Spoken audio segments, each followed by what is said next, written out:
गीता अध्याय 2 सांख्य योग।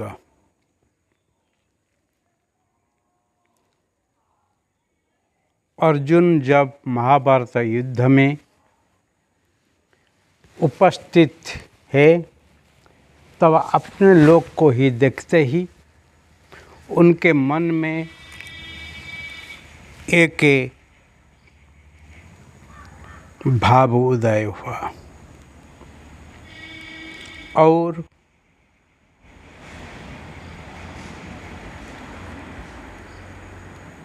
युद्ध नहीं करने के लिए निश्चित करके धनुर्बाण को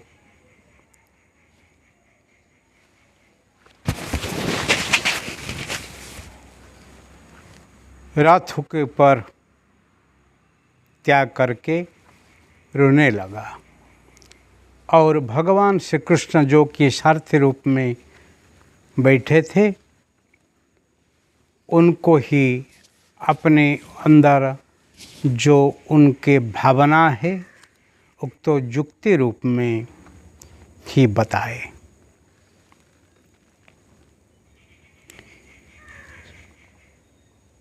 और भगवान श्री कृष्ण उनको सुनते हुए ही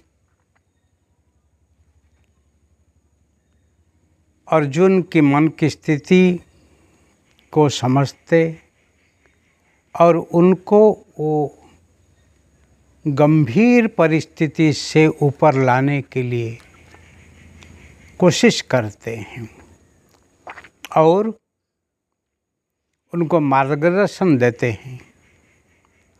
वो ही सांख्य योग है। सांख्य युद्ध का ज्ञान है और जो ही उसके अंदर जो ज्ञान है आत्म संबंधी ज्ञान है और उसको देने के लिए भगवान श्री कृष्ण कोशिश करते हैं और जो ज्ञान पाते ही अर्जुन उनके आवेश वेश में जो परिस्थिति है, जो दुर्बलता है, जो नाजुक है, उस स्थिति से ही ऊपर आने के लिए कोशिश करते हैं और वो ही परिस्थिति को ही हम कहते हैं अर्जुन रोग, अर्जुन विषाद योग। अर्जुन का जो विषाद है, अर्जुन के मन में जो दुख है और उसी को दूर करने के लिए भगवान श्री कृष्ण जो कहते हैं वो ही एक मार्गदर्शन है और एक तथ्यपूर्ण विषय वस्तु है जो कि हमारा उपनिषद में भरपूर है। आत्मज्ञान को ही देते ही भगवान श्री कृष्ण अर्जुन को ही उद्धार करते हैं। अर्जुन के माध्यम से ही सारा जगत को ही मार्गदर्शन देते हैं।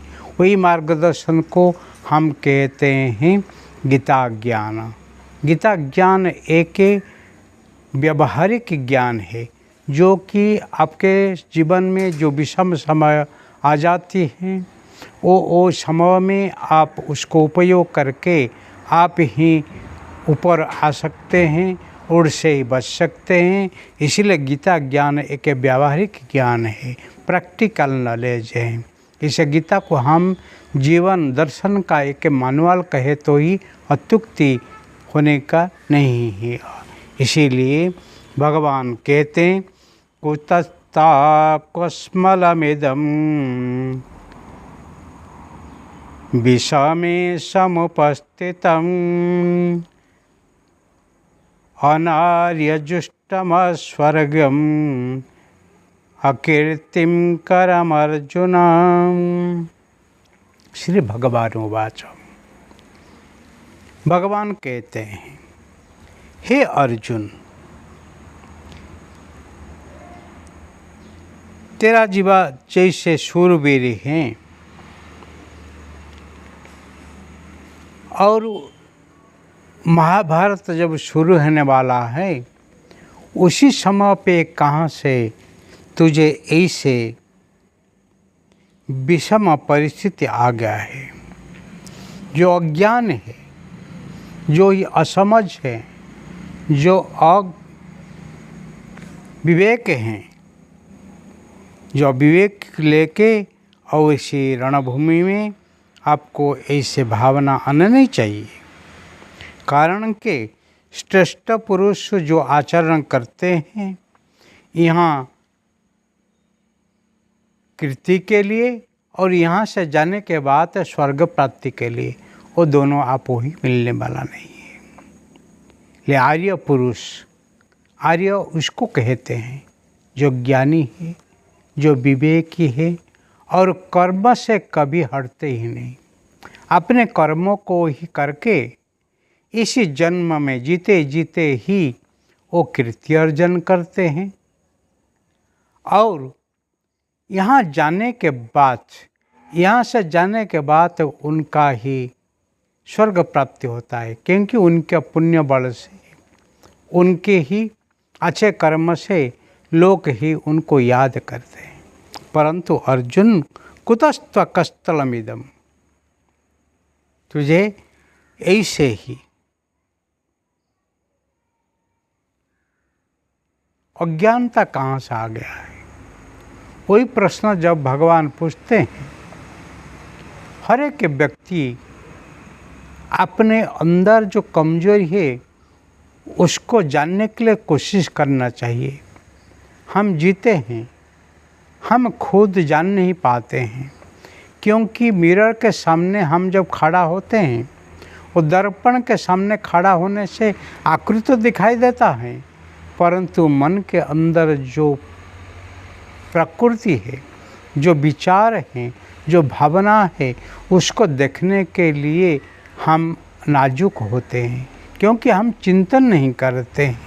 इसीलिए मन से ही बार बार चिंतन करना चाहिए। महापुरुष के विचार को ही विचार में लाना चाहिए। इसे करने से हमें अनर्थ बच जाते हैं, नहीं तो मन में जो ही आता है उसको करके हम बैठते हैं और उसी से ही ऐसे विषम परिस्थिति आ जाती है। इसीलिए भगवान कहते हैं, अनार्य जुष्टम अस्वर्गम अकीर्तिम कर अर्जुन। हे अर्जुन, तू ऐसे आर्य वंश में जन्म होते हुए ही तू अनार्य जैसे काम क्यों करता है? ऐसे करने से आपको स्वर्ग मिलना नहीं है, आपको कीर्ति मिलने वाली नहीं है, इसीलिए आप वो अच्छा नहीं करते हैं। कोई एक के सामने होना चाहिए, इसीलिए लोग को जीवते जागता गुरु को ही स्वीकार करते हैं। जीवते जागता गुरु हो तो वो आपको बता सकते हैं। कोई एक आपका आदर्श होना चाहिए, कोई एक आप मार्गदर्शन होना चाहिए, कोई आपको एक पथ प्रदर्शक होना चाहिए। ऐसे व्यक्ति को ही अपने जीवन में स्वीकार करने के लिए मन में एक विचार जिसका होता है, वो ही अपने विषम परिस्थिति से ही मुक्त होके फिर अपने सही जीवन जीने के लिए ही तैयार हो जाते हैं। जैसे अर्जुन भगवान श्री कृष्ण को ही अपने अर्थ में सारथी रखे ही अपने जीवन को ही सार्थक बनाया हो।